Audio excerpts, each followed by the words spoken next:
buenos días con todos, al público que nos acompaña en este ciclo de mesas sobre educación y economía, del modelo desarrollista al modelo neoliberal. Esta vez tenemos el cierre de este ciclo en una mesa dedicada a la reforma universitaria, 7 años después. Para eso hemos invitado a tres actores que han estado participando tanto del debate técnico como político, y la idea es conversar con ellos sobre cómo se... bueno, disculpando las fallas técnicas. Entonces, como les decía, la reforma ha sido varias veces atacada de alguna manera desde distintos espacios y en esta ocasión en concreto desde el Congreso, ¿no? Ha sido público ya el debate que se ha iniciado en torno a esta idea de darle una nueva opción a universidades que ya han pasado y han fracasado el proceso de licenciamiento y que nuevamente inciden y quieren pasar por ese mismo proceso tal cual fue la primera fase. Y por otro lado, esta intención de cambiar la forma en que se compone el Consejo Directivo de la SUNEDU. Ya ambas propuestas sí son un golpe muy fuerte al espíritu propio de la SUNEDU y de la reforma. Entonces, con nuestros tres invitados vamos a platicar de eso. Yo los voy a presentar rápidamente, todos son ya bastante conocidos. Ricardo Cuenca, él es investigador principal del instituto, también ha sido director de aquí de este centro. Él ahora es profesor principal en la Universidad Nacional Mayor de San Marcos y también ha sido ministro de Educación en la gestión anterior, en el gobierno de transición. Por su parte, Flor Pablo Medina.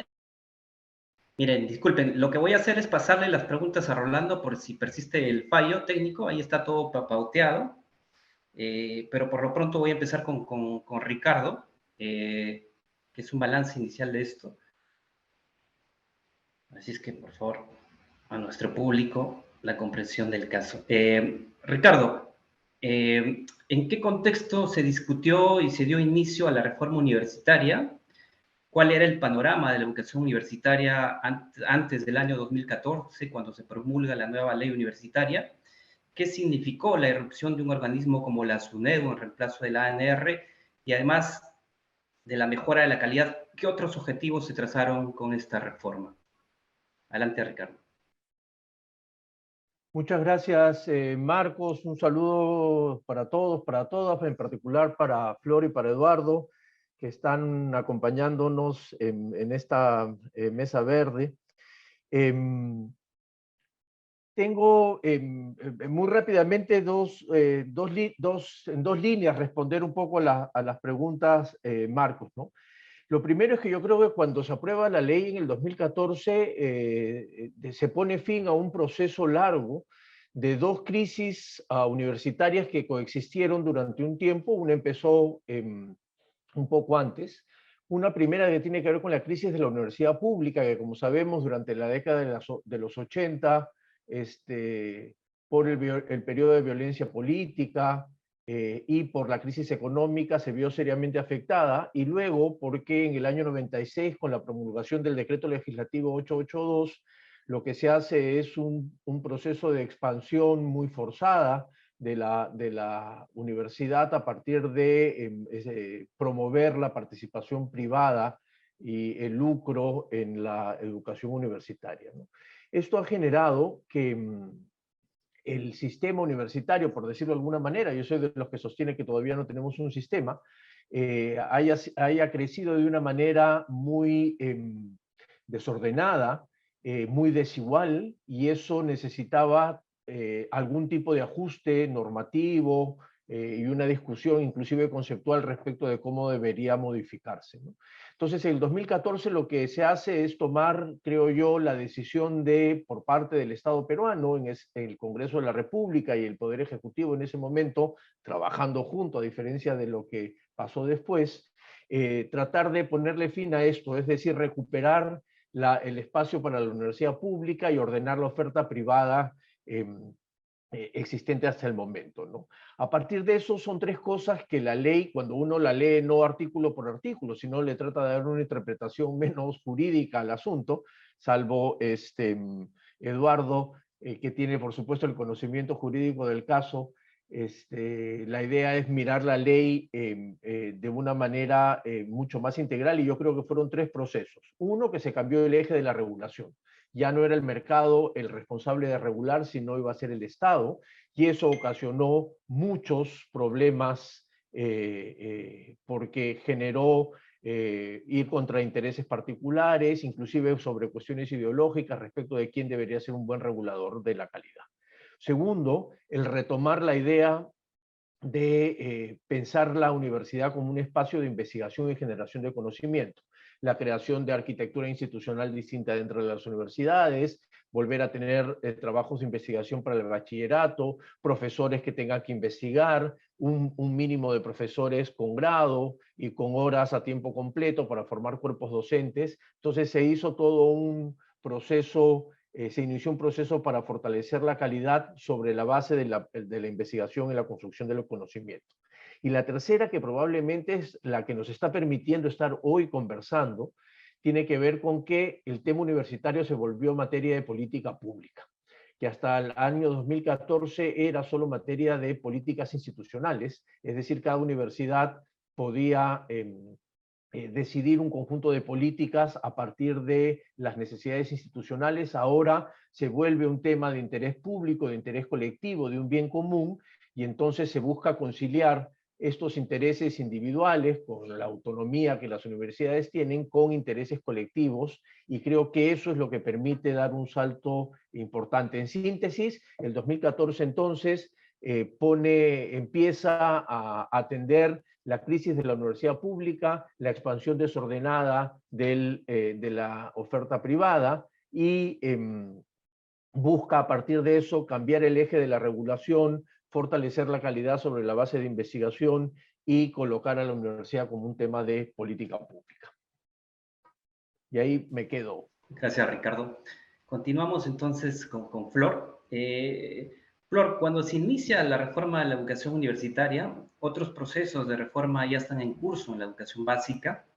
Desde tu perspectiva como funcionaria en el Ministerio de Educación, ¿cuál era la percepción que se tenía entonces sobre el debate de la reforma universitaria y qué desafío representaba en adelante una mayor presencia y un mayor protagonismo del Estado en los terrenos de la educación universitaria, como ha sido siempre en el caso de la educación básica? Muchas gracias. Saludar a todos los que nos están viendo, siguiendo en este momento, a Eduardo, a Ricardo, gracias al IEP por la invitación. Bueno, efectivamente, esa es la década de las reformas, ¿no? El 2012 se da la ley de reforma magisterial, unifica el magisterio, se gesta en esos años también y se aprueba en el 2000, entra en los siguientes años la ley universitaria. Pero creo que hay un cambio justamente respecto y un giro, ¿no? de una marcada politización, también de una marcada, en el caso del tema universitario, de un marcado énfasis en el lucro, ¿no? Porque lamentablemente la finalidad pública, que es la calidad educativa, se pierde en el debate de las políticas públicas. En el caso de la reforma docente, muy marcado por el tema sindical, gremial, y en el caso de la reforma universitaria, no solamente el tema sindical, gremial, partidario, porque las universidades, recordemos, por su propia dinámica, especialmente la universidad pública, estaba muy marcada por un partidismo a la interna, pero también la universidad privada marcada por una finalidad de lucro, ¿no? Entonces creo que las reformas vienen a colocar cuál es la finalidad, ¿no? de las políticas, y en este caso es el bien público, es el estudiante, ¿no? La calidad de la educación que recibe. Creo que ese es el gran cambio, el gran giro. No ha sido un proceso fácil, no es un proceso fácil, y creo que estamos en este momento justamente viendo algo que ha ido gestándose también en los años, porque no han sido reformas que se han aprobado o se han dado porque había una unánime aprobación respecto de ellas, ¿no? Siempre han habido fuerzas opositoras que en este momento encuentran en el Congreso y en la escena política, también en parte el Ejecutivo, encuentran aliados para ponerlas en cuestión, y tienen el poder y la capacidad para plantear el retroceso en algunos principios, ¿no? Entonces creo que el rol del Estado ha sido un rol en esos años muy propositivo, muy de generar acuerdos y de lograr estas reformas, pero creo que los últimos 5 años, el gobierno pasado, con todos los cambios, además, cuántos presidentes hemos tenido, han sido años de resistencia, ¿no? O sea, no es que las fuerzas contra reforma aparecen en este periodo, este Congreso, en realidad los hemos tenido los años pasados, pero había, creo que, un escenario que permitía hacerle frente, ¿no? Yo creo que hay espacios que se han ganado, por ejemplo, como la Asociación Nacional de Universidades Públicas, la NUP, ¿no? Que es un aliado importante para las reformas, para la reforma universitaria, que claro, lamentablemente en este momento la que preside es la rectora de San Marcos, asumiendo el cargo que dejó el anterior rector. Sé que pronto en el mes de febrero van a elegir a la nueva directiva y espero que retomen el camino de apoyo a la reforma, una reforma que es perfectible, ¿no? Pero que tiene que tener respaldos básicos y respaldos en principios que son fundamentales, ¿no? Como esta apuesta a la reforma importantísima que fue, Ricardo decía, si hay este tema de si ya tenemos un sistema o no. Yo creo que dibuja el sistema la reforma, la ley universitaria, ¿no? Un sistema con un ministerio rector, ¿no?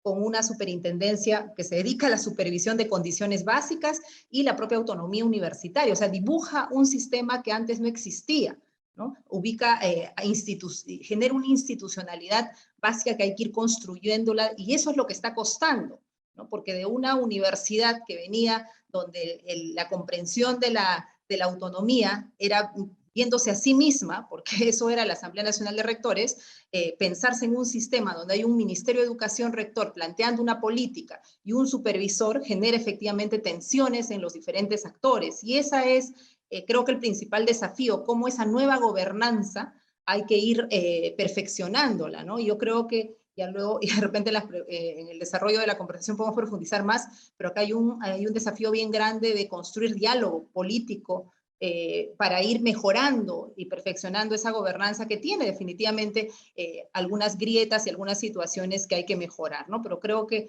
el Estado se enrumbó a un proceso de reforma, ya para ir cerrando, poniendo la finalidad pública por delante, generando un sistema que tiene que perfeccionarse, pero su gran desafío está en la gobernanza de ese sistema. Gracias, Flor. Entonces, para ir conectando con Eduardo, tú que has estado más bien analizando desde el campo de la investigación y el ámbito académico, dinos, desde el campo del análisis de las transformaciones institucionales del Estado, desde el juego de la política para implementar y qué resistencias se desatan alrededor de la reforma universitaria y en qué se parece la resistencia a las reformas en otros ámbitos. Bien, gracias. Bueno, el tema es enorme, ¿no? Yo creo que para entender esa pregunta hay que comenzar un poco. Ricardo me está mirando porque le hice la broma que iba a ir a la reforma de Córdoba, pero no. Habría que mirar un poco a lo que había antes y entender por qué es tan grande la resistencia, ¿no? Le ponemos mucho énfasis a la universidad privada que se desarrolla con las reformas de mercado de la década, ¿no? De la década del 90, porque efectivamente la reforma crea grupos de interés, y más cuando hay un estudio buenísimo de Manqui y Dolores sobre cómo la ANR, que en algún momento resiste un poco, buscando regular un poquito, de repente la asamblea de miembros toma control por masa, por número, por volumen, con una alianza entre públicas de mala calidad, privadas de mala calidad, y se vuelve pues una coladera de creación de universidades.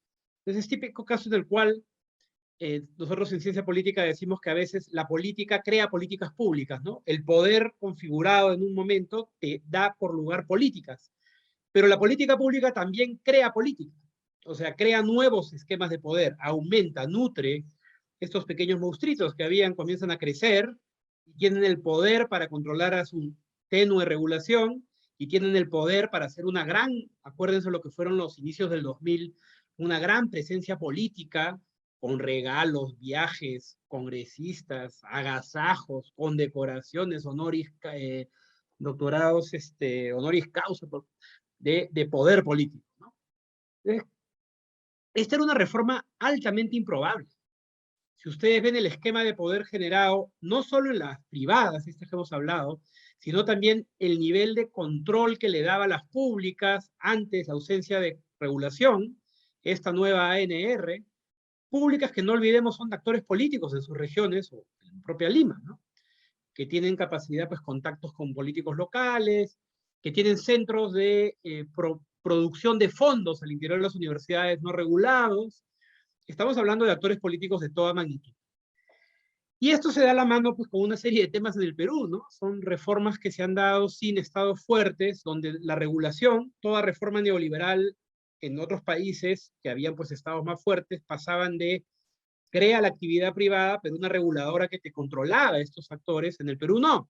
En el Perú se abrió y tenemos, pues, los peores ejemplos de universidades privadas sin control, pero también diría, y no hay que olvidarlo y hay que resaltarlo, porque hoy día vuelve ese discurso, una universidad pública también sin control, con jerarquías que impedían el ingreso de nuevos docentes.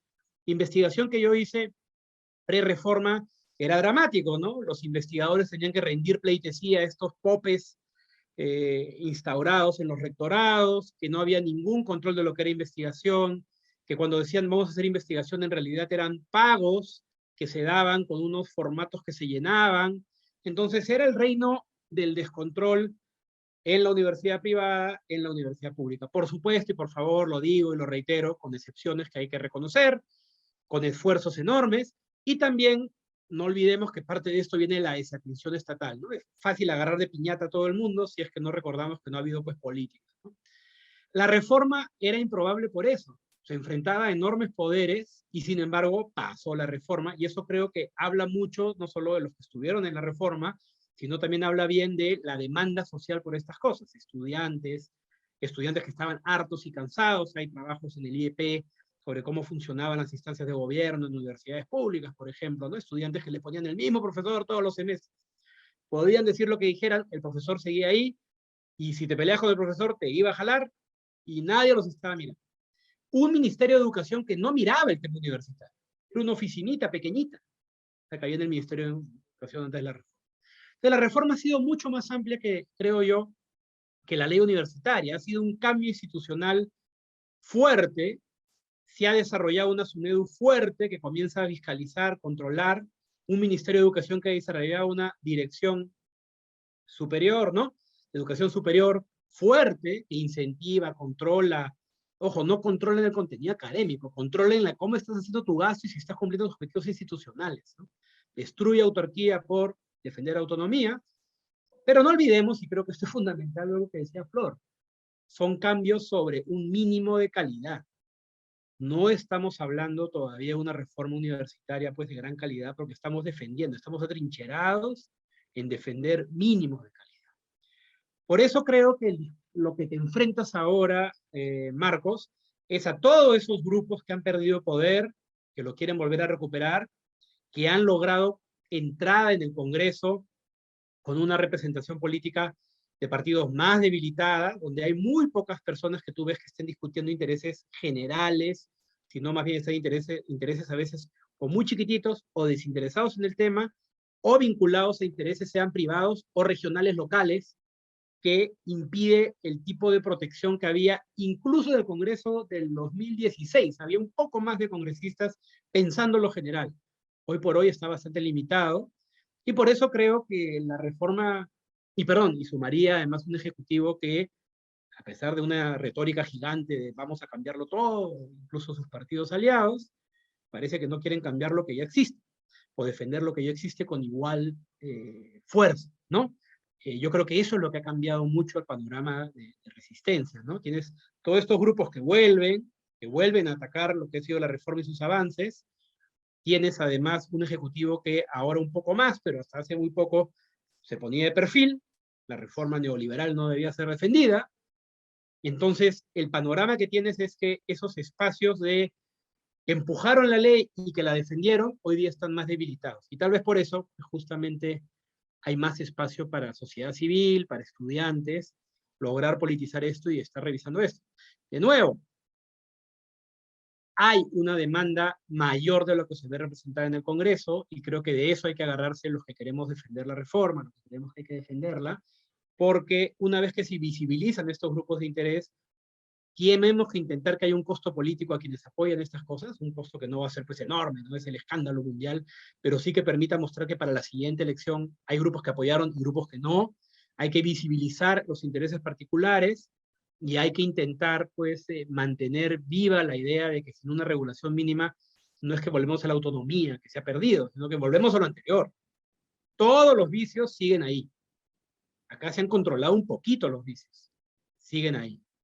Y eso, bueno, sería, pues, creo que esto es un patrón que se ve en muchas otras reformas, ¿no? Transporte, pensiones, de alto nivel empresarial o de bajo nivel, o diversidad, intereses fragmentados, informales, digamos, ¿no?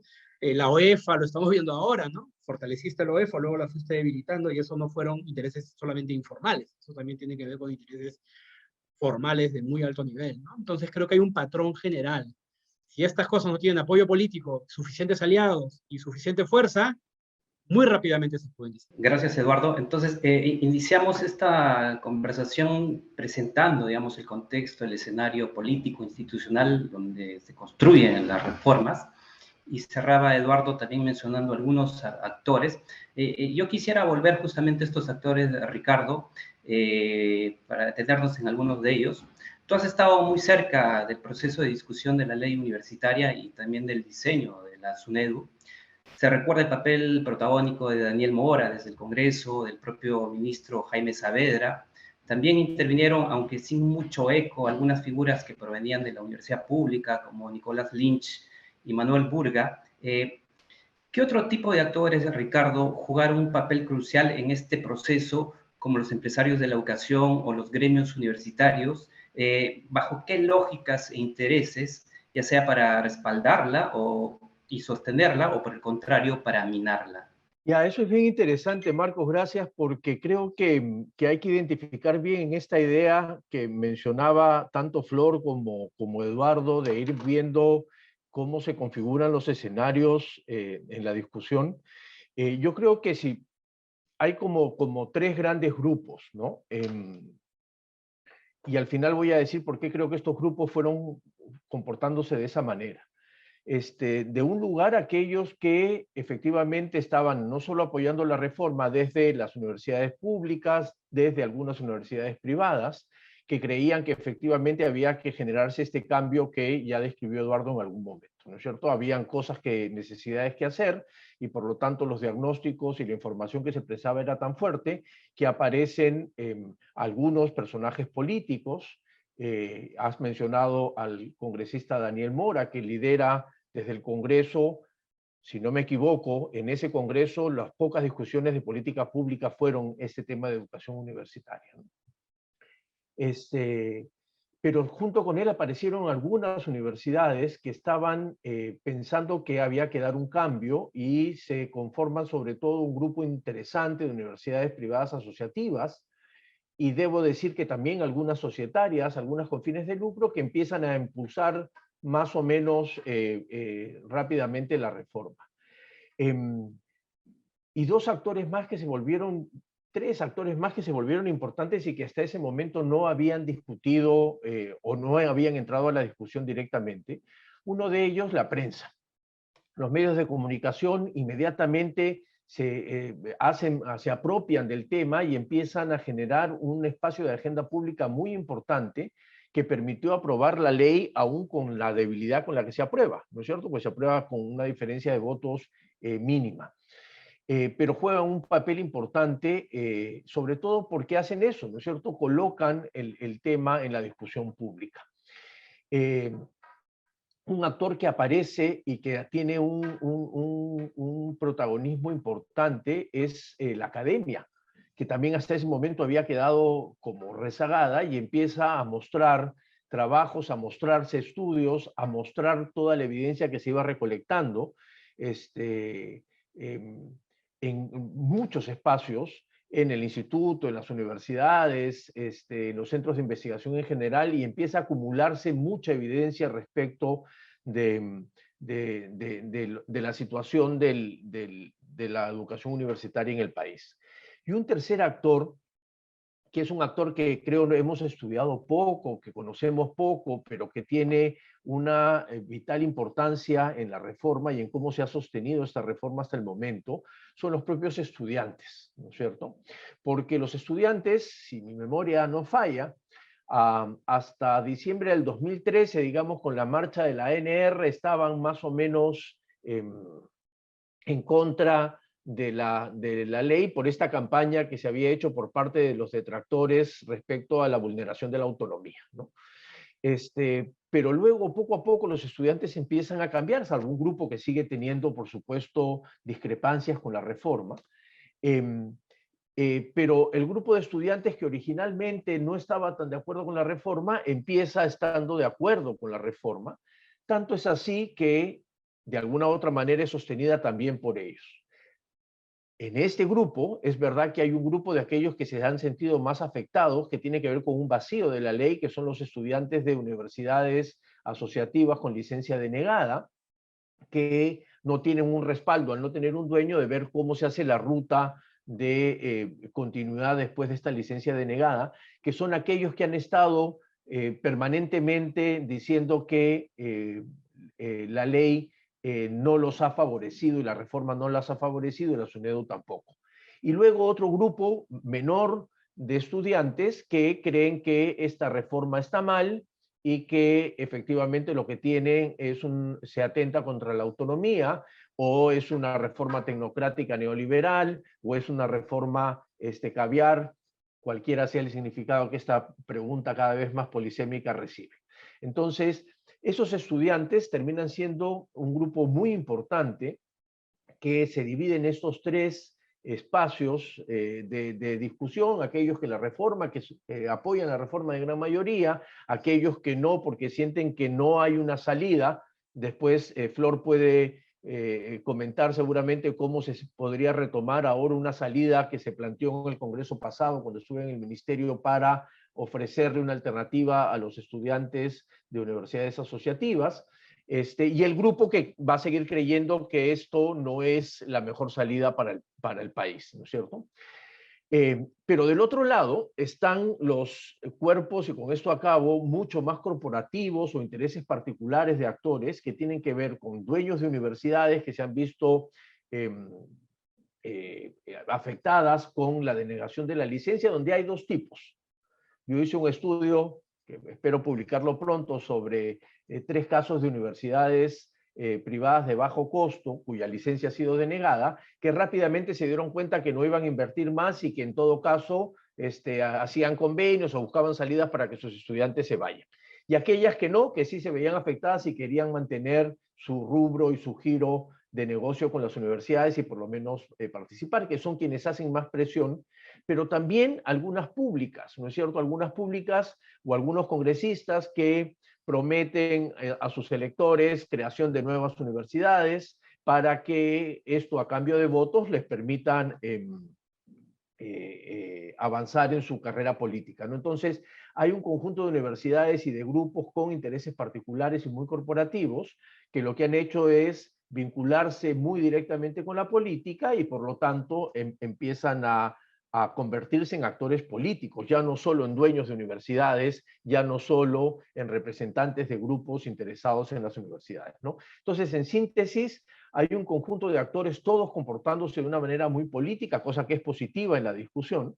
Lamentablemente hay un contexto mucho más precario que no permite que esto sea un debate mucho más organizado, ¿no es cierto? Sino que coloques una idea y defiendas ataques de otro lado, que son ataques poco manejables, ¿no? Entonces, termino diciendo que estos actores, desde mi perspectiva, son lo que finalmente le han dado los dos elementos que creo que tiene esta reforma, como la reforma docente y la reforma curricular, que sin duda necesitan mejoras y fortalecerse, pero no retroceder, que son legitimidad social y que tiene que ver con un respaldo técnico importante. Y estas dos características tienen esta reforma universitaria incipiente todavía, porque todavía falta implementar el Viceministerio de Educación Superior, fortalecer el tema de acreditación y algunos otros elementos más,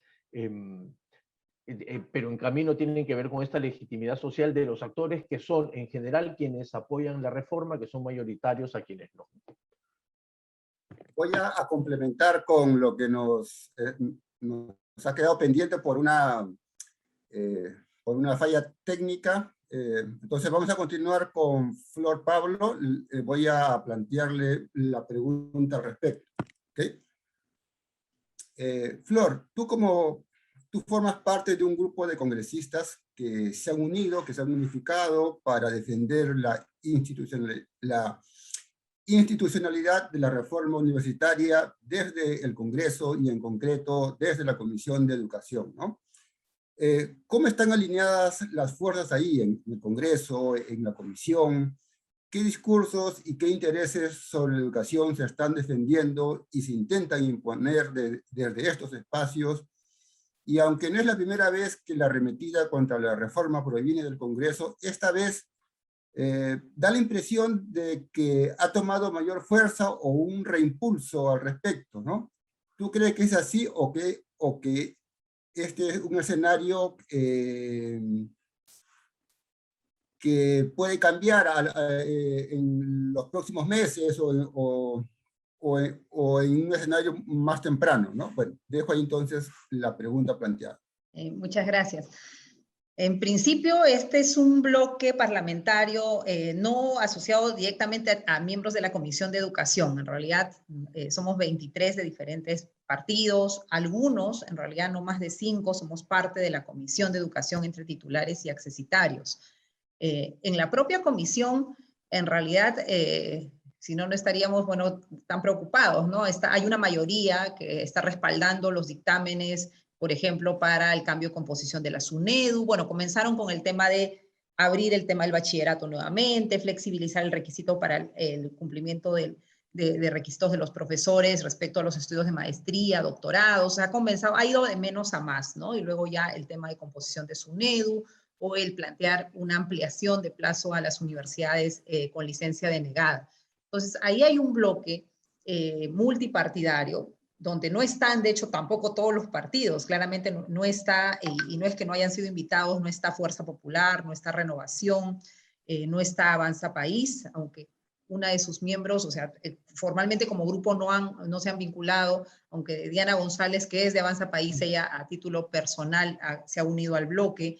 Y de ahí todos los partidos de centro, incluido Perú Libre, dentro de la izquierda, tienen un mínimo de representación en el bloque, pero somos 23 respecto de 130 parlamentarios, entonces eso hace también que sea un bloque de una minoría, pero igual representativo en términos de poder hacer frente a todo lo que se viene. Y creo que ahí conecto con lo que decía Ricardo, ¿no?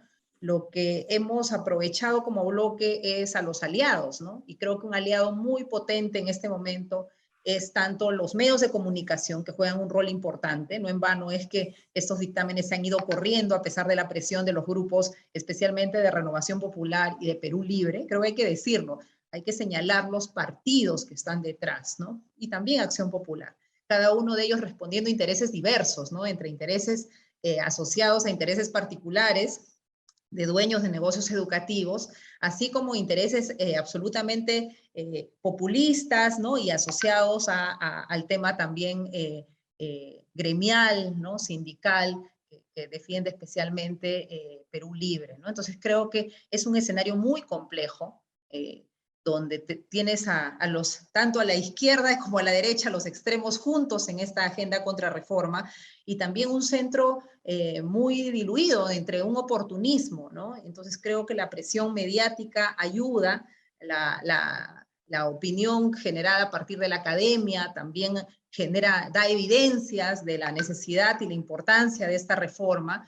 Yo espero que ante esos dos elementos que han jugado, creo que un papel importante en estas últimas semanas, tanto la evidencia dura, ¿no? De cómo esta reforma ha generado beneficios al sistema universitario con lo poco que hemos logrado avanzar. O sea, no estamos hablando de la excelencia, como decía Eduardo, no estamos hablando de un inicio de condiciones básicas, de condiciones mínimas para un sistema universitario, para una vida universitaria que viene de una precariedad muy, muy grande, ¿no? De hecho, hay excepciones, ¿no? Hay universidades que siempre han cuidado el tema de la calidad en sus, pero es la minoría, ¿no? No es el grueso de nuestras universidades, sino no sería tan costoso y que se resistieran tanto a este elemento tan básico como es cumplir con condiciones mínimas que demanda la SUNEDU a partir del licenciamiento, ¿no? Entonces creo que hay definitivamente, si uno, depende de los momentos, ¿no? Si uno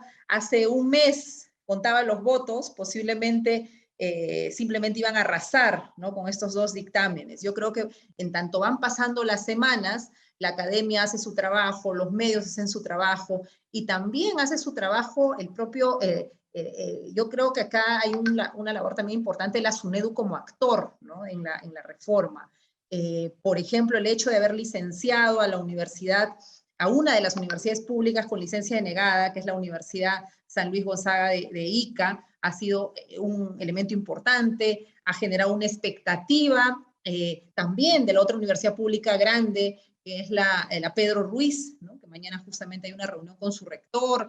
Entonces, se está generando desde las propias instituciones que son parte de este sistema, esta gobernanza, el sistema universitario de gestión, el sistema universitario también, una actuación que contribuye a generar argumentos y elementos para aquellos que están dudando, ¿no? Hay algunos actores en el propio Congreso definitivamente que ya tienen el voto de consigna, pero creo que el tiempo y la actuación de los diferentes actores puede sumar a un cambio de decisión. Esa es por lo menos la expectativa con la que estamos trabajando desde el bloque en las acciones asociadas a seguir señalando a nuestros colegas parlamentarios las ventajas que tiene la reforma y también desmintiendo, porque ha habido una campaña de desprestigio tremenda, ¿no? Tremenda, de decir, bueno, ahora todo lo que no nos gusta, o lo que nos parece lo que está asociado a política pública, modernización del Estado, termina siendo caviar, ya no sabes muy bien, es un concepto así para estudiarlo, ahí se los dejo a mis amigos, a Ricardo, a Eduardo, que puedan ir descifrando esta connotación a este término que es un término que se usa mucho ahora en el Congreso para desprestigiar, ¿no? Los que estamos defendiendo la reforma somos caviares, los que estamos pensando cómo hacer para defender la SUNEDU también, y nos asocian definitivamente, en este caso a mí, a un partido, no sé, que ha generado toda una mentira, una narrativa de que incluso estamos defendiendo intereses, ¿no? Entonces, hay una campaña dura de desprestigio hacia la reforma, hacia las personas, ¿no? Que en los diferentes momentos hemos defendido esta reforma o lo estamos haciendo en este momento desde el Congreso. Entonces creo que el tiempo ayuda a ganar algo más de los votos en el Congreso, porque al final así es como se toman este tipo de decisiones, y el hecho de la postergación del debate es una buena señal, ¿no? De justamente de que la propia mesa directiva ha asumido que tiene que darse un tiempo más. Igual, ese tiempo tiene una fecha de vencimiento, o sea, se tiene que ver el 1 o el 2 de febrero, ahorita, la otra semana, ¿no?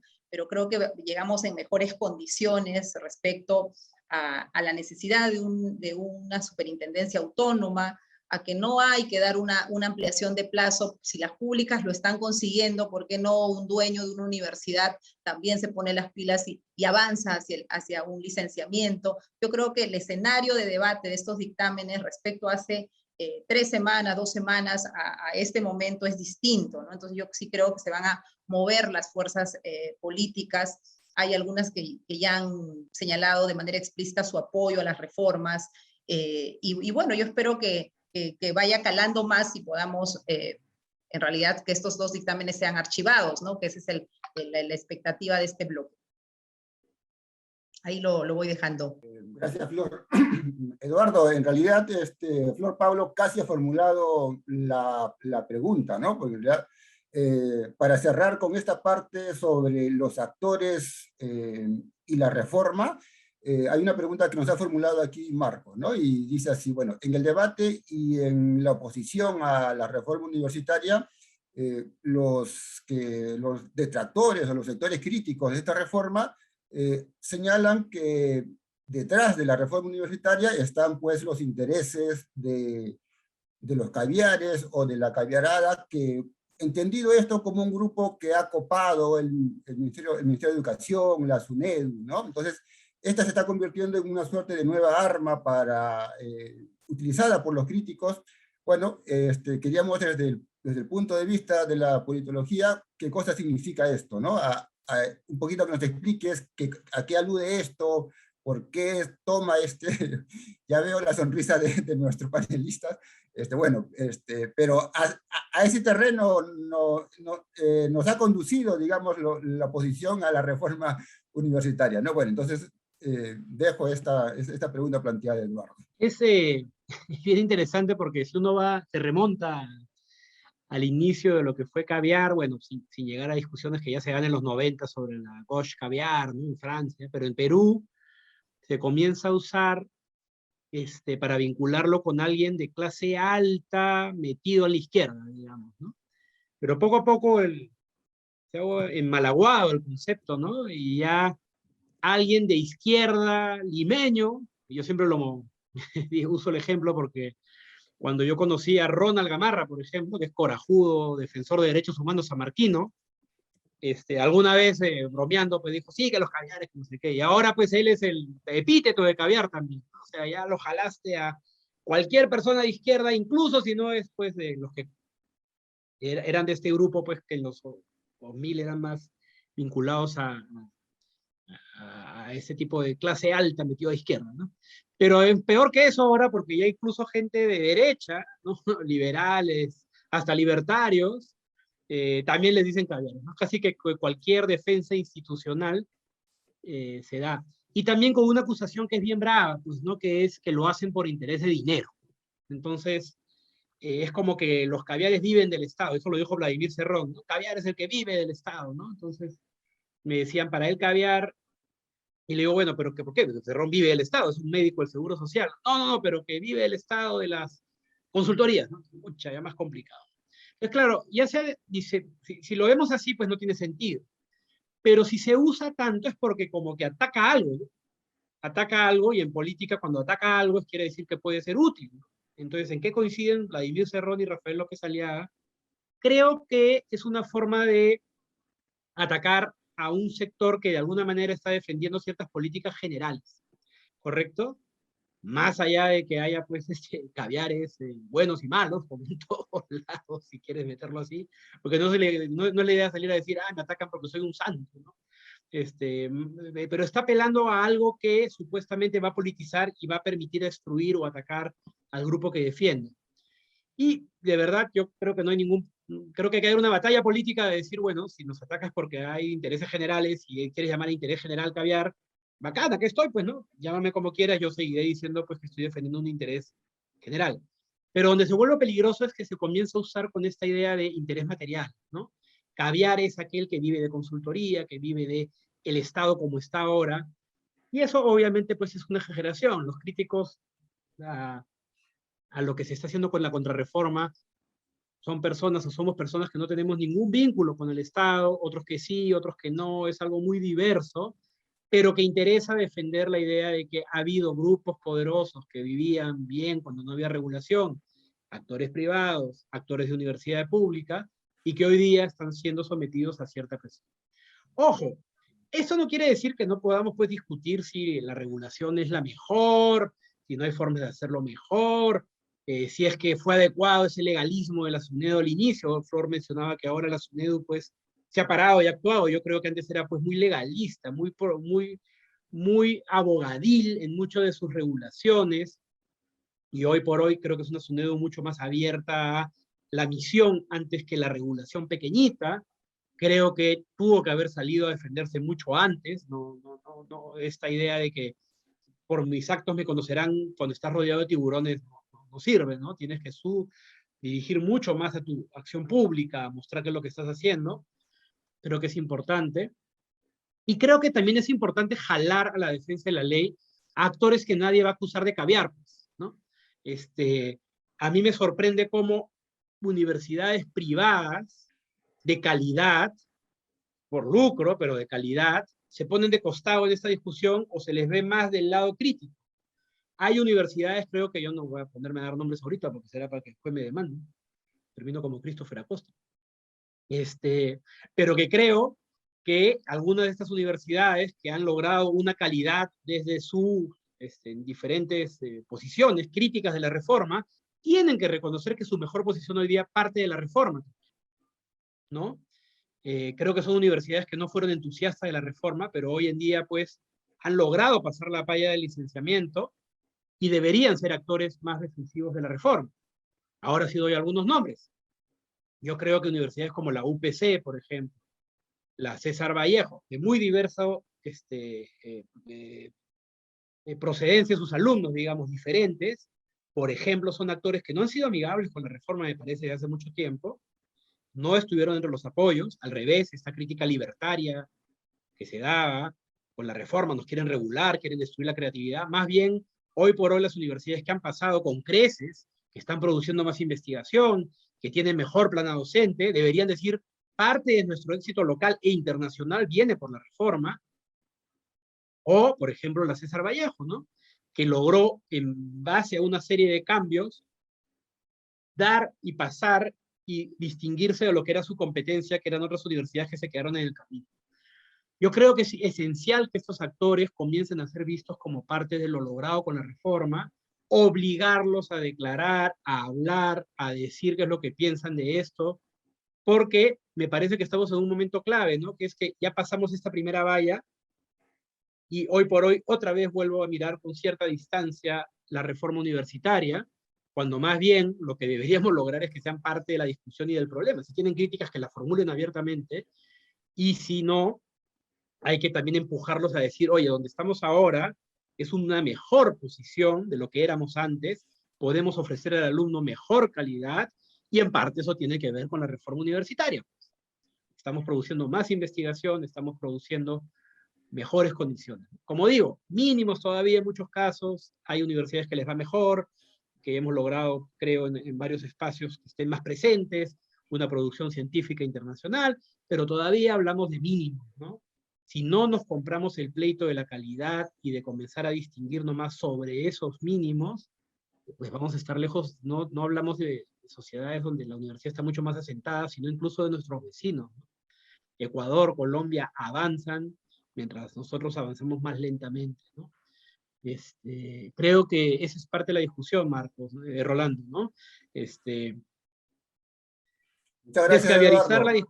Descaviarizar la discusión mostrando que esto es mucho más amplio. Segundo, no tenerle miedo a las acusaciones, porque vienen pues de algunos sectores que están intentando eso, y sí dejar en claro que esto no es un interés material.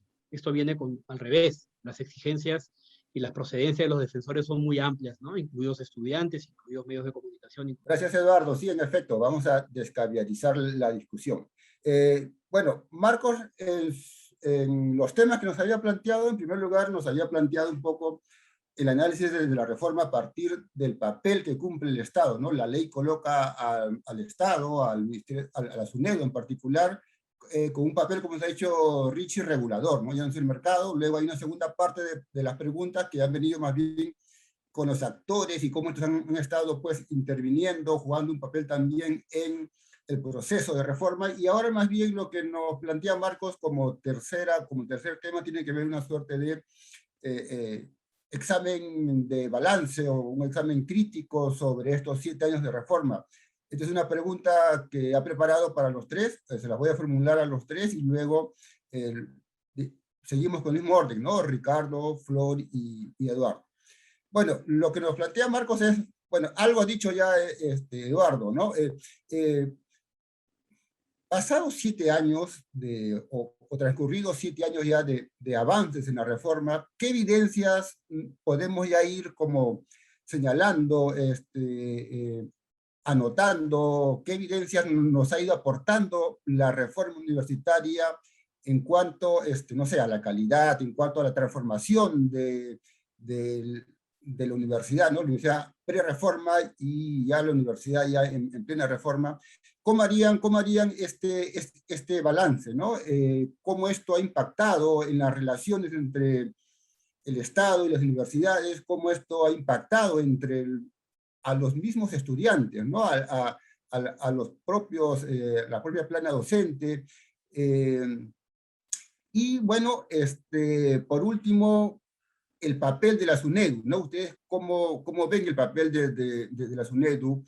¿Hay algo que tal vez hay que corregir o hay que replantear, hay que modificar? O sea, ¿qué se ha aprendido en estos 7 años en los que se ha intentado llevar una reforma modernizadora que eleve la calidad universitaria? Bueno, se los planteo así. Por supuesto pueden comentar algunas otras cosas más que crean convenientes. Empezamos por Ricardo. Gracias, Rolando. Una de las cosas más interesantes que creo que se tienen que plantear de aquí en adelante, antes de entrar al balance propiamente,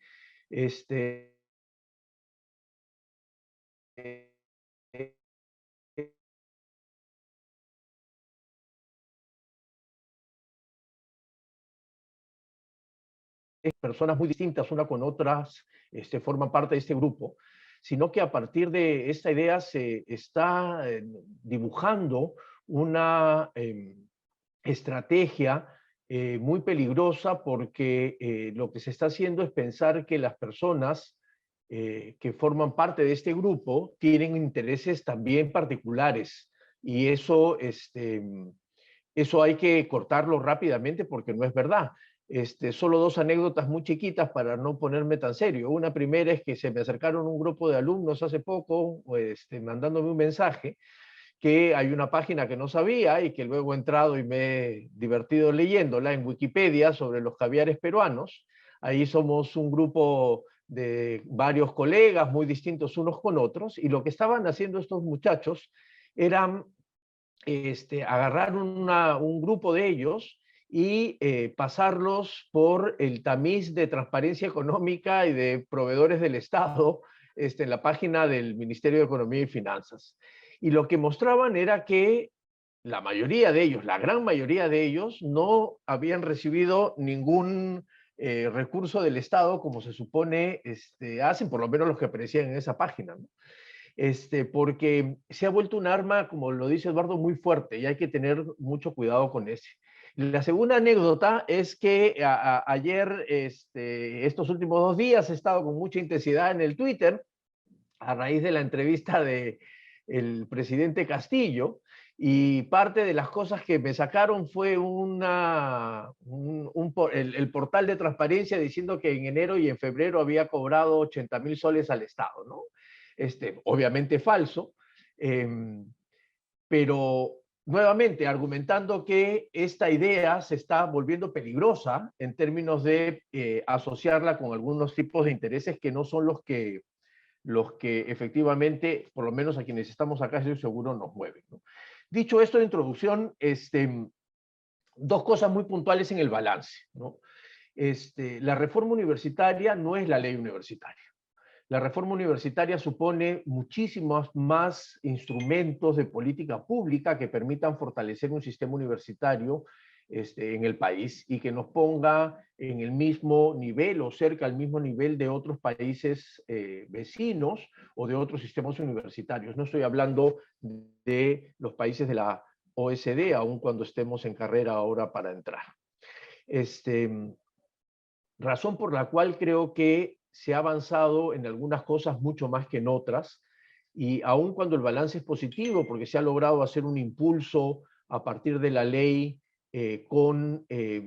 por ejemplo, el mayor incremento de producción académica, aun cuando no ha sido la ley universitaria la única responsable, como lo mencionó en una reunión hace un par de días Jorge Mori, sino que junto con el sistema de ciencia y tecnología y otras herramientas se ha ayudado a mejorar la calidad y el incremento de la producción científica y académica en el país. Y lo segundo positivo es que creo que se ha ordenado este enorme desorden que había en el 2014. Y a ordenar genera incomodidades, pero hay que hacerlo y hay que atender esas incomodidades de la mejor manera posible. Dicho esto, como asuntos positivos, es decir, incremento en la producción y en la calidad de las universidades, incipiente aún, porque recién estamos empezamos muy atrás además, y ordenar un poco el sistema, hay cosas que todavía quedan pendientes, ¿no? Por ejemplo, nos hemos demorado mucho en el país en terminar de hacer una arquitectura institucional. Flor ha pasado por el Ministerio de Educación, siendo ministra también, y desde que se aprobó la ley en el 2014 hasta este año, hasta el año pasado, perdón, recién hemos podido tener una nueva ley de organización y funciones que permite organizar el ministerio de manera distinta y tener un viceministerio de Educación Superior que requiere su reglamento, que hasta donde sé estaba listo para discutirse en la Secretaría de Gestión Pública, para poder avanzar en la reglamentación y que el Viceministerio de Educación Superior sea la herramienta institucional para implementar la Política Nacional de Educación Superior y Técnico-Productiva que ya ha sido aprobada en el país. Falta fortalecer el tema de la acreditación.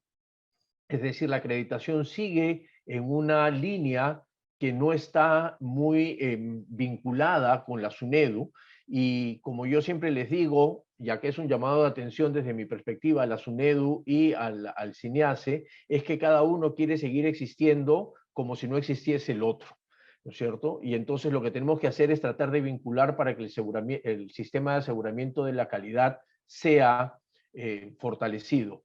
Es inevitable con un proceso de masificación, es inevitable con un proceso de expansión se pierda calidad y por lo tanto se necesita tener un sistema que nos trate de asegurar mucho más allá, y es por eso la importancia de las condiciones básicas con SUNEDU y con los criterios de excelencia a nivel de la acreditación.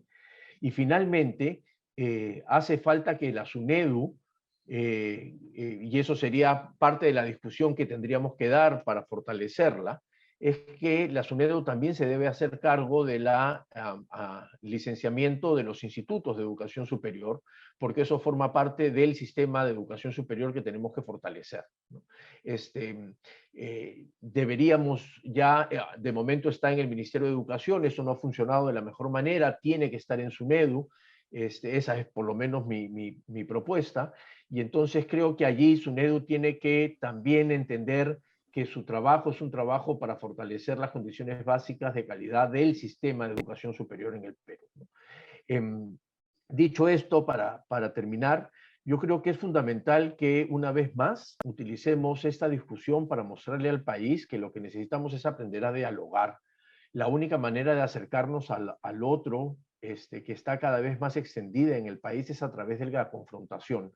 Y esto impide que podamos avanzar, porque si la confrontación está por delante del diálogo, lo que estamos es ante la obligación de ir defendiendo antes de ir proponiendo cosas, ¿no es cierto? Y entonces, cada vez que hay un asedio más, ese asedio termina copando la agenda de discusión y postergando las propuestas para fortalecer, para mejorar y para avanzar, ¿no? Entonces, mi llamado final sería eso, a que busquemos más espacios para poder efectivamente buscar salidas para fortalecerlas y en ningún caso retroceder, porque hemos avanzado, creo que bien, pero recién estamos empezando en ese avance. Muchas gracias, Ricardo. Entonces, continuamos, por favor, con Flor Pablo. Sí, que hemos avanzado. Yo creo que respecto al lugar donde estábamos, definitivamente el haber avanzado en el licenciamiento y haber culminado la etapa de licenciamiento es uno de los logros, ¿no? para el país, para el sistema, pero definitivamente ese avance viene también con una serie de elementos que hay que revisar, ¿no? Creo que debiéramos estar pensando, como decía Ricardo, en pasar a un siguiente estadio, ¿no? De mejoras, pero lamentablemente estamos en un momento en el que tenemos que cuidar no volver a la etapa anterior. Creo que ese es un riesgo que hay que superar, ¿no? Que hay que pasar para pensar lo que tiene que venir en términos de fortalecer un sistema de educación superior, ¿no? Un sistema de acreditación de la calidad, ¿no? Todo lo que pueda venir, en realidad hay una ruta, ¿no? Es lo más triste, en realidad, es que no sepamos por qué cosa es lo que debe de venir. El sistema ha avanzado, el Ministerio de Educación, ¿no? Hay una política nacional de educación superior que se ha trabajado con SUNEDU, con CINEASE, o sea, que da la línea, ¿no? Porque de hecho la ley universitaria es un elemento, así como la ley de educación superior tecnológica, pero el país avanzó en términos de política a consensuar una política de educación superior. Y mira, eso termina siendo invisible en este momento porque estamos nuevamente retrocediendo al momento en el que hay que ver, a ver, cómo debe componerse la SUNEDU, ¿no? Y quebrando un principio fundamental, y es que la superintendencia pues tiene que ser autónoma, que no pueden ser juez y parte. Imagínate, estamos en un debate anterior al momento en el que tiene como posibilidad, ¿no?, la educación superior en nuestro país. Entonces creo que esa conciencia también tenemos que tenerla. Ahorita estamos en un modo de defensa, ¿no? Pero pasado este estadio debiéramos de seguir construyendo sobre lo que hemos logrado. Hemos logrado un ordenamiento básico, hemos logrado configurar las piezas de un sistema, como bien dice Ricardo, ya hay una nueva ley de organización y funciones del Ministerio de Educación, hay que implementar el Viceministerio de Educación Superior para que implemente esta política de educación superior, hay que terminar de dibujar, y está en cancha también del Congreso, la reorganización de lo que es en este momento el CINEASE, ¿no?, para que en concordancia con lo que ya hace SUNEDU, pueda ser el que asegure el avance en la acreditación, ¿no? Entonces, hay elementos y piezas que nos podrían permitir pasar a un siguiente estadio, pero lamentablemente, ¿no?, las fuerzas que quieren volver a la etapa anterior, ¿no?, donde el sistema estaba marcado por la politización, marcado también por el lucro, ¿no? O sea, lo que quiere en este momento, tanto Renovación Popular como Perú Libre, que son los que están promoviendo estos dictámenes, como parte de Acción Popular, es hacernos volver a una etapa anterior a todo esto que estamos comentando. Y creo que eso hay que decirlo con todos los términos para que se entienda, ¿no? Entonces, ¿cómo avanzar a lo siguiente si tenemos que estar en un modo a la defensiva, ¿no?, con estos movimientos contra reforma que responden a intereses económicos, que responden a intereses políticos, partidarios o gremiales, ¿no? Entonces, creo que esa es una primera brecha que tenemos que superar, ese es un primer desafío que tenemos que superar como país, el afirmarnos, y yo creo que va a ser muy, muy importante el fin que tengan estos dos dictámenes.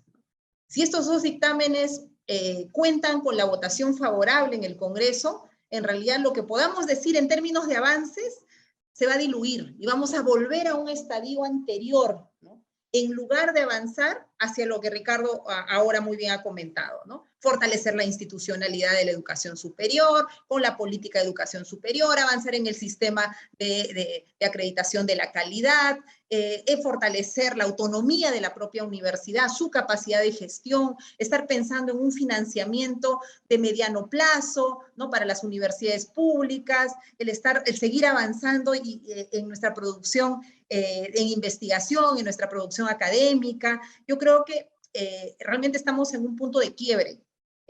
Si nos vamos hacia atrás, a esos 7 años que hemos ganado, o miramos estos 7 años como un aprendizaje de todo lo acumulado y pensamos en cómo seguir fortaleciendo un sistema, que hay que mejorarlo, por supuesto. Y en eso deberíamos estar concentrados, en ver qué ajustes hay que hacer para seguir fortaleciendo la educación superior en nuestro país, que no es solo la educación universitaria, sino es la educación técnica, tecnológica, que ya hay un camino, como bien señalo, desde el ministerio, ¿no? Pero, y ahí quiero cerrar, teniendo clara esa visión, tenemos que también tener claro que hay fuerzas muy bien organizadas, porque no es gratuita esta narrativa de desacreditar a todo aquel que defiende la reforma, ¿no?, con este cliché y este término de que somos caviares y que ahora respondemos a intereses económicos y comienzan a asociarnos, ¿no? Yo creo que sí, ahí, como bien señala Ricardo y Eduardo, hay que llamar la atención, ¿no? Esto no es gratuito y no hay que permitir que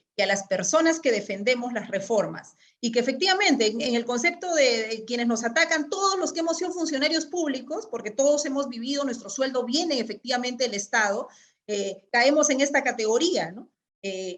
O todos los que hemos trabajado en algún momento en el sector educación terminamos siendo parte de este grupo que para ellos somos también los que nos ponen en el mismo costal. Lo que quieren es desacreditarnos, asumiendo que es, claro, si ellos critican y dicen que los que son contra reforma defienden intereses particulares, bueno, estos que defienden la reforma también defienden intereses, ¿no? Esa es la narrativa que quieren colocar en el imaginario y creo que hay que ser muy claros en señalar y denunciar estas situaciones, ¿no? Porque creo que los que venimos trabajando años en el sector educación como funcionarios o desde la academia o de los diferentes espacios, ¿no? Es clarísimo que nuestra vocación está por la defensa de las políticas públicas, del derecho a la educación, ¿no? Y creo que eso hay que señalarlo. Yo estaba a la expectativa porque ya en el Congreso, les cuento así a modo de anécdota, ya habían distribuido un panfleto, ¿no? Un panfleto mío con todas las conexiones que tengo yo con los grupos económicos, ¿no? Y yo estoy esperando que lo digan en el Congreso, ¿no? No saben cómo espero que lo pongan, porque lo que estoy esperando es para decirles en la cara de quienes lo planteen realmente lo equivocados y la difamación en la que están cayendo, ¿no? Porque de verdad, si hay algo que uno tiene que cuidar es su honra y es su trayectoria, ¿no? Entonces, en realidad, esa es una... aprovecho esta oportunidad para señalar por dónde están viniendo, ¿no? Acusar al partido, acusarme a mí, acusar a Ricardo, todos los que hemos sido los exministros que defendemos la reforma, algo tenemos que ganar, ¿no? Y esa es una narrativa muy peligrosa en nuestro país porque lo que quieren es, como vuelvo, repito, desacreditar, ¿no? Y eso creo que hay que evitarlo y hay que denunciarlo por todos los medios. Pero bueno, dicho eso, para terminar en un modo no tan terrible respecto a estas denuncias y estas formas de hacer política que lamentablemente están instaladas, creo que va a ser bien importante la votación que haya sobre estos dictámenes. Creo que ahí es un parteaguas, ¿no? O nos echamos hacia atrás, tenemos que volver a hacer una defensa, reconstruir lo poco que hemos ganado, o realmente comenzamos a mirar con algo de expectativa. Y acá hay un tema fundamental, es el rol del Ejecutivo. También, ¿no? Hay el rol del legislativo, que efectivamente estamos en ese trabajo, pero hay un rol de defensa. Yo nunca he visto, creo que ahí con Ricardo ambos hemos compartido el puesto de ser ministros, creo que con todos los cambios, con todos los matices, no ha habido hasta ahora un ministro que no haya defendido las reformas. Pero en este gobierno, los 3 ministros que ya vamos teniendo en este tiempo, una defensa muy tibia o inexistente o negándola, como en el caso del ministro, el exministro Gallardo, y ahora el ministro que está en este momento igual, ¿no? Falta una actitud más clara, más contundente, ¿no? Más contundencia tiene la Premier respecto a las reformas y uno tiene un ministro como que está a la expectativa, viendo, ¿no? Y eso no ayuda en realidad, ¿no?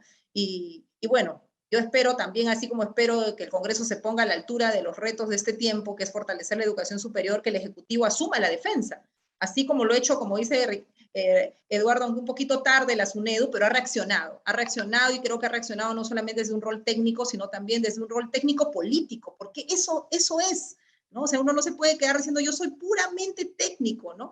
En la política pública, lo técnico-político es un matiz que existe y hay que reconocerlo. De verdad, yo creo que el rol de la SUNEDU en las últimas semanas es el rol que tiene que fortalecerse y de hecho seguir mejorando hacia adentro.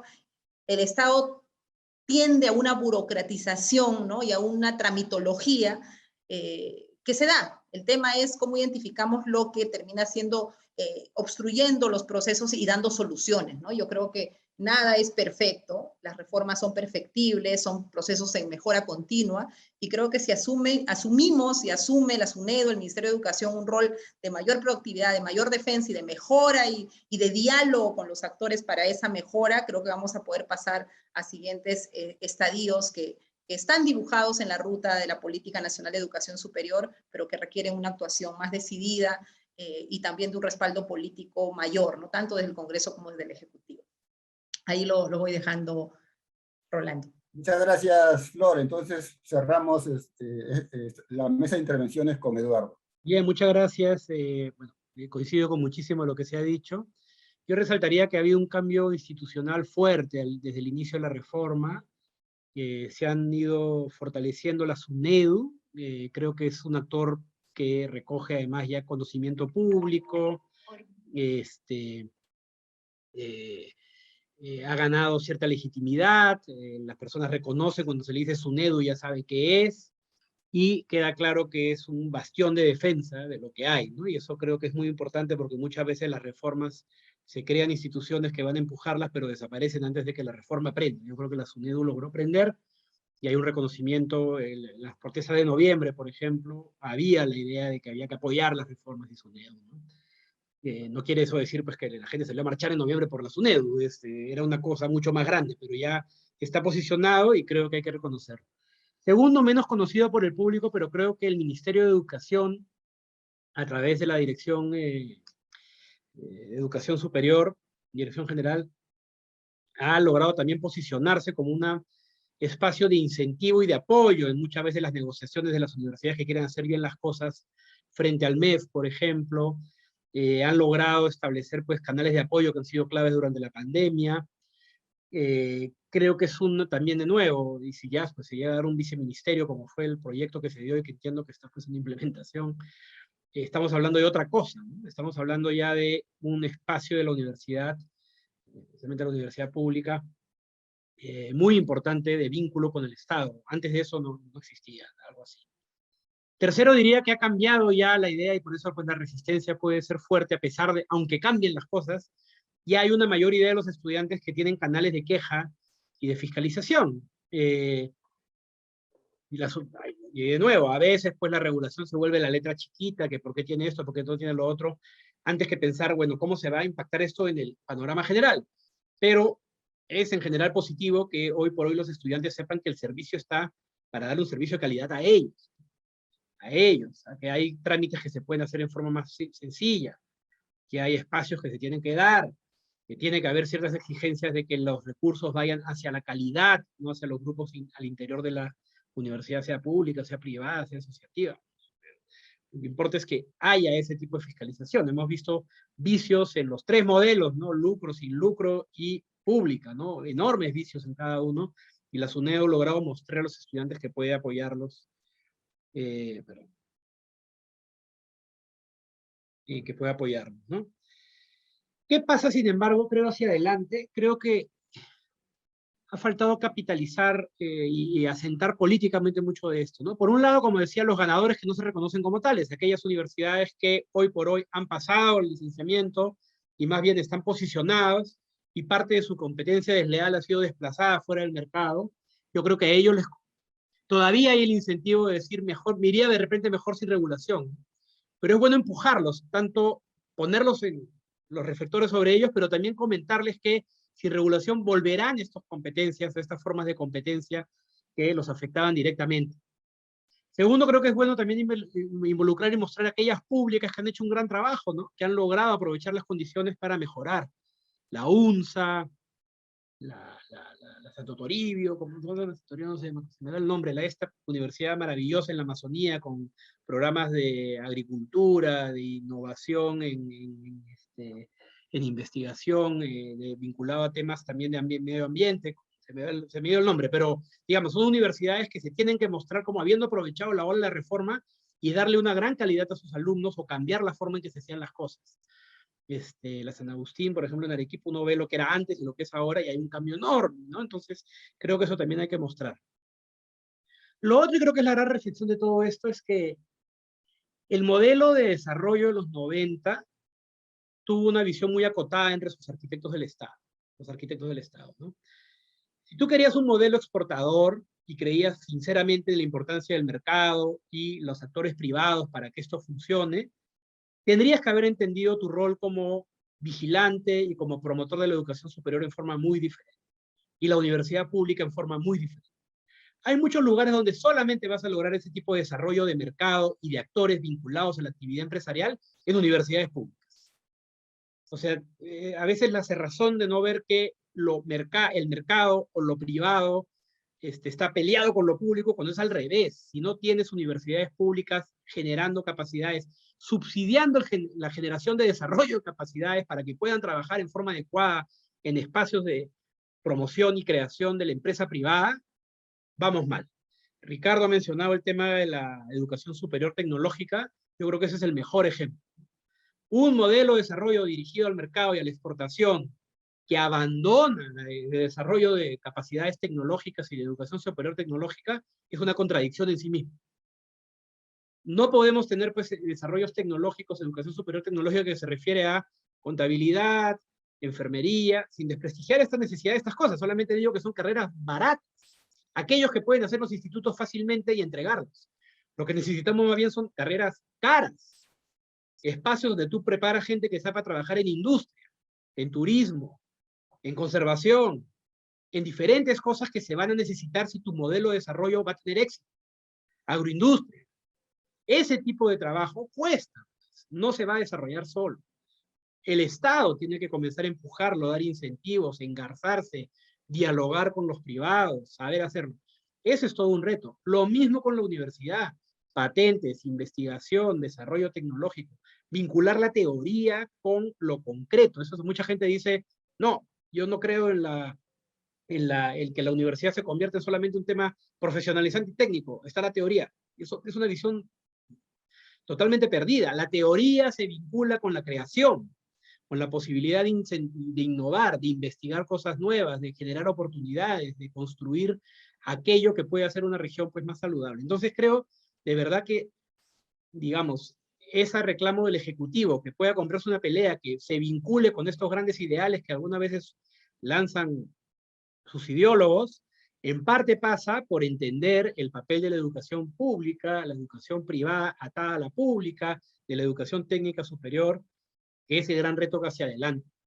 Yo estoy de acuerdo con Flor, estamos perdiendo tiempo valiosísimo defendiendo lo avanzado, que no es poco, pero es insuficiente, construyendo espacios de calidad que puedan dar saltos hacia estas otras cosas, permitiéndole al ministerio enfocarse en el desarrollo de estos otros temas, y más bien lo que tenemos un montón de intereses particulares, desde el mundo de a veces los intereses pequeñitos de actores vinculados a lo público o actores privados, torpedeando lo que hay.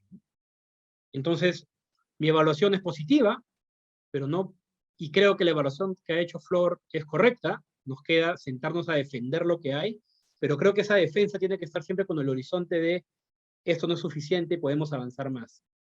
Y lo que se quiere hacer es precisamente volver a los viejos vicios, fortalecer a los actores que ya fracasaron con esos vicios y retroceder en aquello que ha costado tanto construir, ¿no?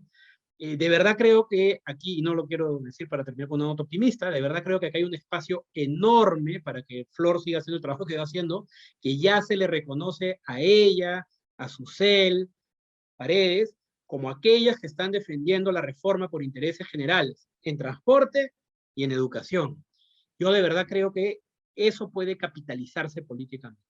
Y creo que si se compran esas peleas, se pueden capitalizar. Es difícil, hay baches, vendrán ataques, pero frente a la orfandad del resto, creo que es importante que eso se haga, ¿no? Más bien invito a, por ejemplo, Juntos por el Perú, a que también se compre esa pelea. Su cercanía al gobierno los ha vuelto silenciosos en esos temas. Yo creo que a ellos no les conviene ser silenciosos en esos temas. Creo que deberían ser mucho más activos, como ya lo hace Ruth, Luque, por ejemplo, y otros saliendo a defender estas cosas.